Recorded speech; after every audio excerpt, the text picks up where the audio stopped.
अगर आप यूके में पढ़ाई करने की सोच रहे हैं तो आपके लिए बड़ी खबर है।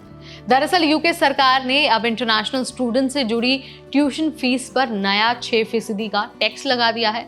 मतलब अब जो फीस आप पहले से ज्यादा समझ रहे थे, अब वो और बढ़ने वाली है। ये फैसला यूके सरकार ने लिया है ताकि इंटरनेशनल स्टूडेंट से जो आने वाली रकम है उसे सरकार तक पहुंचाया जा सके। तो इस नए टैक्स का आपके खर्चे पर क्या असर पड़ेगा, चलिए आपको बता देते हैं बहुत आसान भाषा में। नमस्कार, मेरा नाम है नेहा उपाध्याय और आप देख रहे हैं एनबीटी टेक। सबसे पहले बात करते हैं इस नए 6% ट्यूशन फीस टैक्स के बारे में। यह टैक्स सीधे तौर पर उन इंटरनेशनल स्टूडेंट्स पर लागू होगा जो यूके में अपनी पढ़ाई के लिए आ रहे हैं। इस टैक्स का मतलब है कि आपकी जो ट्यूशन फीस पहले थी, अब उसमें 6% और ज्यादा ऐड हो जाएगा। एग्जाम्पल के जरिए अगर मैं आपको समझाऊं तो अगर आपकी ट्यूशन फीस पहले 20,000 पाउंड थी तो अब आपको 1200 पाउंड और ज्यादा देने होंगे। ये रकम कहीं ना कहीं आपके पूरे के पूरे बजट को प्रभावित करने वाली है। इस टैक्स का मकसद यूके सरकार का ये कहना है कि इस फीस को लगाने से विदेशी छात्रों से आने वाली रकम सरकार तक पहुंचेगी और जो टैक्स पेयर्स हैं उनको इस बोझ से बचाया जा सकेगा। अब जरा ये जान लीजिए कि आखिर ये नया टैक्स लागू क्यों किया गया। अब देखिए, यूके सरकार का कहना है कि इस टैक्स के जरिए इंटरनेशनल स्टूडेंट्स की फीस पर फाइनेंशियल रिस्पॉन्सिबिलिटी का बोझ यूनिवर्सिटी के ऊपर डाल दिया जाएगा, न कि सरकार के ऊपर। यूं समझ लीजिए कि जो यूके की यूनिवर्सिटीज फॉरेन स्टूडेंट से पैसे कमा रही है, अब वो कुछ हिस्सा सरकार को भी देगी।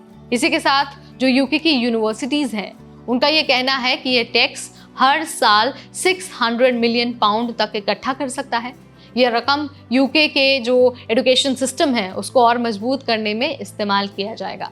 लेकिन सभी के मन में एक सवाल है। सवाल ये है कि जो फीस है क्या वो स्टूडेंट्स को यूके पढ़ने जाना और खर्चीला बना देगी। अब देखिए, सबसे बड़ा तो यही सवाल है कि इस नए टैक्स का भारतीय छात्रों पर क्या असर पड़ेगा। हम जानते हैं कि यूके में पढ़ाई के लिए सबसे ज्यादा स्टूडेंट्स की संख्या भारत से ही होती है। इस 6% फीस बढ़ोतरी का असर भारतीय छात्रों के लिए कई मायनों में बड़ा हो सकता है। अगर हम मास्टर्स की बात करते हैं तो इनकी फीस आमतौर पर 12,000 पाउंड से 30,000 पाउंड तक होती है। तो एक और 1200 पाउंड से 1800 पाउंड का खर्चा बढ़ने से छात्रों की पढ़ाई पर काफी असर पड़ेगा।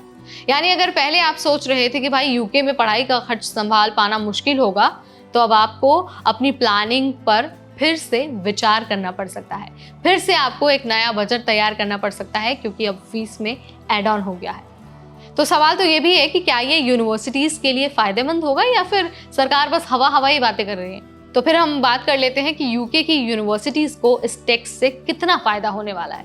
अब देखिए, सरकार का कहना है कि ये टैक्स यूनिवर्सिटीज को सपोर्ट करेगा। यूनिवर्सिटीज को अब अधिक फीस मिलने से यूके का जो एजुकेशन सेक्टर है अब वो और ज़्यादा रिसोर्सेज जुटा पाएगा। लेकिन क्या ये सभी यूनिवर्सिटीज़ के लिए फ़ायदे की बात होगी। अब देखिए, टॉप टियर यूनिवर्सिटीज़ तो शायद इसे संभाल लेंगी, लेकिन जो स्मॉलर इंस्टीट्यूशंस हैं जिनका जो मेन इनकम का सोर्स इंटरनेशनल स्टूडेंट हैं, उनके लिए इस बढ़ी हुई फीस से मुश्किलें आ सकती हैं। उन्हें अपनी रिक्रूटमेंट स्ट्रैटेजी पर नए सिरे से विचार करना पड़ सकता है। इसके अलावा उन्हें अपनी प्लानिंग दोबारा शुरू करनी पड़ सकती है। अब इन सारी चीज़ों के बीच ना आपके मन में एक और सवाल आ रहा होगा कि क्या इसके बाद स्टूडेंट्स को भारत वापस आना पड़ेगा। अब देखिए, ये एक बड़ी चिंता की बात है कि इस बढ़ी हुई फीस के साथ जो ग्रेजुएट रूट वीज़ा है उस पर क्या असर होगा। जैसा कि हम जानते हैं, यूके में पढ़ाई पूरी करने के बाद ग्रेजुएट रूट वीज़ा मिलता है, जिससे स्टूडेंट वर्क के लिए यूके में रह सकते हैं।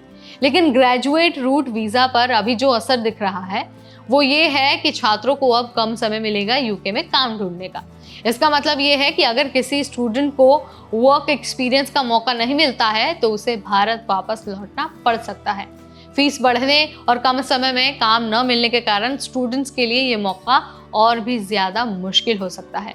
अब देखिए, अगर हम सोल्यूशन की बात करते हैं तो ये हो सकता है कि जो स्कॉलरशिप है या फिर जो फाइनेंशियल एड है उनकी संख्या को बढ़ाया जाए। अगर यूके की यूनिवर्सिटीज़ और सरकार इस दिशा में कदम बढ़ाती है तो स्टूडेंट्स को राहत मिल सकती है। इसके अलावा अगर आप पार्ट टाइम जॉब्स का फ़ायदा उठाते हैं तो आप कुछ खर्चे कवर कर सकते हैं। लेकिन सबसे इम्पॉर्टेंट बात यह है कि आपको फाइनेंशियल प्लानिंग को लेकर पहले से बेहतर तैयारी करनी ही होगी। तो यहाँ पर मैंने बता दिया है कि कैसे यूके में ट्यूशन फीस पर 6% टैक्स लग गया है और उसमें जो भी बदलाव होने वाले हैं, जो भी अपडेट है, वो मैंने आपको यहाँ पर बता दिया है बहुत आसान भाषा में। तो अगर आप अब यूके जाना चाहते हैं पढ़ाई के लिए, तो आपको अपना बजट जो है वो दोबारा तैयार करना पड़ेगा, प्लानिंग आपको फिर से करनी पड़ेगी, क्योंकि अभी आपको समझ में आ गया कि भाई महंगाई अब ज़्यादा होने वाली है, बजट अब थोड़ा सा टाइट रखना पड़ेगा। तो वीडियो और अपडेट अगर आपको पसंद आया है तो इसे लाइक और शेयर भी करना है। ऐसे अपडेट्स के लिए बने रहिए हमारे चैनल NBT Tech Ed पर।